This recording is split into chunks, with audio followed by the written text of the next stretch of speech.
യേശുവിൻ്റെ സമാധാനം നമ്മുടെ ഹൃദയങ്ങളെ ഭരിക്കട്ടെ. ഇന്ന് നമ്മൾ ധ്യാനിക്കാൻ ആഗ്രഹിക്കുന്നത് യേശുവിൻ്റെ പുനരുത്ഥാനത്തെക്കുറിച്ചാണ്. വിശുദ്ധ മർക്കോസിൻ്റെ സുവിശേഷം 16-ാം അധ്യായം 1 മുതൽ 8 വരെയുള്ള തിരുവചനത്തിൽ നമ്മൾ വായിക്കുന്നുണ്ട്.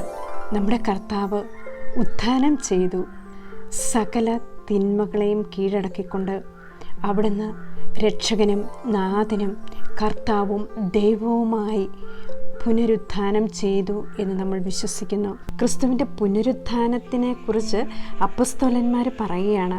1 യോഹന്നാൻ 1:1-5 വരെയുള്ള തിരുവചനത്തിൽ, ആദ്യം മുതൽ ഉണ്ടായിരുന്നതും ഞങ്ങൾ കേട്ടതും സ്വന്തം കണ്ണുകൊണ്ട് കണ്ടതും സൂക്ഷിച്ച് വീക്ഷിച്ചതും കൈകൊണ്ട് സ്പർശിച്ചതുമായ ജീവൻ്റെ വചനത്തെപ്പറ്റി ഞങ്ങൾ അറിയിക്കുന്നു.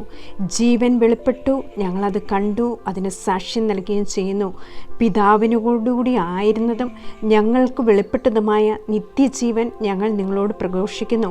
ഞങ്ങൾ കാണുകയും കേൾക്കുകയും ചെയ്തത് നിങ്ങളെ ഞങ്ങൾ അറിയിക്കുകയും ചെയ്യുന്നു. കണ്ടോ, ഞങ്ങൾ കാണുകയും കേൾക്കുകയും ചെയ്തത് നിങ്ങളെയും ഞങ്ങൾ അറിയിക്കുകയും ചെയ്യുന്നു. ഞങ്ങളുമായി നിങ്ങൾക്കും കൂട്ടായ്മ ഉണ്ടാകേണ്ടതിനാണ് ഞങ്ങളിത് പ്രഘോഷിക്കുന്നത്. ഞങ്ങളുടെ കൂട്ടായ്മയാകട്ടെ പിതാവിനോടും അവിടുത്തെ പുത്രനായ യേശു ക്രിസ്തുവിനോടുമാണ്. വിശുദ്ധ അപ്പോസ്തലന്മാർ ഇത് എഴുതുന്നതിന് വേണ്ടിയിട്ടാണ്.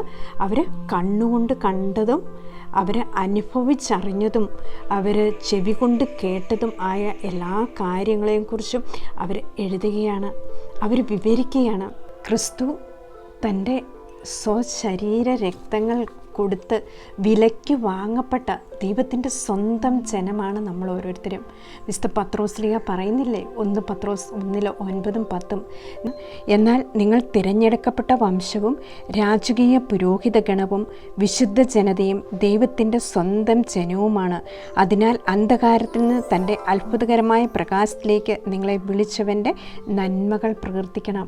നമ്മളെക്കുറിച്ച് പറയുകയാണ്, നമ്മൾ രാജകീയ പുരോഹിത ജനമാണ്, ദൈവത്തിൻ്റെ സ്വന്തം ജനമാണ്, തിരഞ്ഞെടുക്കപ്പെട്ട ജനമാണ്.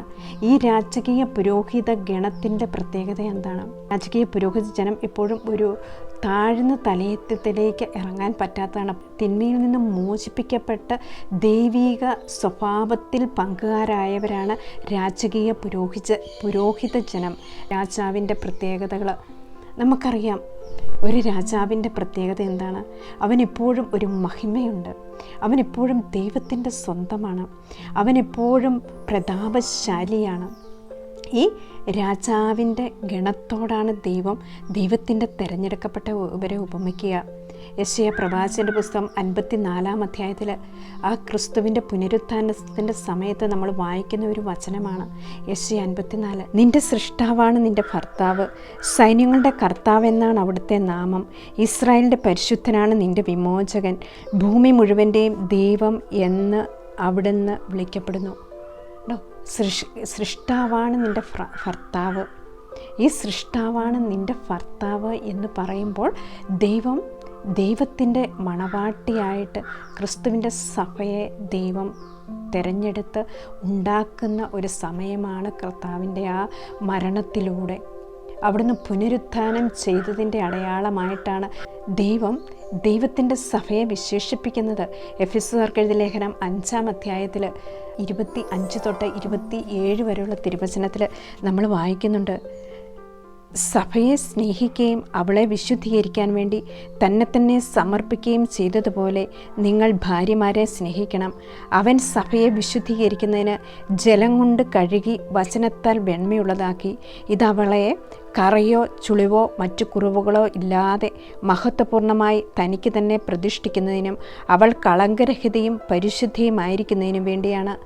ഭാര്യ ഭർത്തൃബന്ധത്തോട് താരതമ്യപ്പെടുത്തിയാണ് ദൈവം ക്രിസ്തുവും സഭയും തമ്മിൽ ബന്ധിപ്പിക്കുക.